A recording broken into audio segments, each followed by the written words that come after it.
एक ही चीज हो रही है, सब कुछ, कोई फिक्र नहीं है मुल्क किधर जा रहा है, कोई इस वक्त फिक्र नहीं कि मुल्क के सारे इदारे तबाह हो रहे हैं। सारा सिर्फ एक वन पॉइंट एजेंडा है कि इमरान खान को किस तरह डिस्क्वालीफाई करना और जेल में डालना है, ये एजेंडा है। उसके अंदर ये साइफर भी आ गया। ये नहीं इनको पता कि साइफर में इनकी तबाही है, क्योंकि सब मुलविस थे उसमें।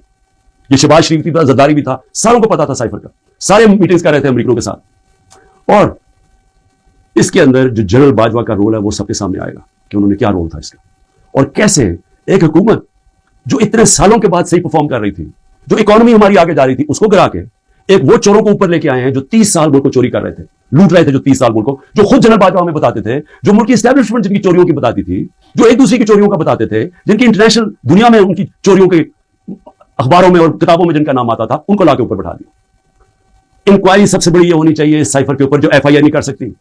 अगर सही इंक्वायरी करवानी ताकि हम आगे ये गलतियां ना करें, तो इंक्वायरी ये होनी चाहिए कि ये साजिश में कौन कौन शरीक था, कि गवर्नमेंट गिरा के एक मुल्क की इकोनॉमी की तबाह किया, आज पाकिस्तान को घुटनों पर रख दिया।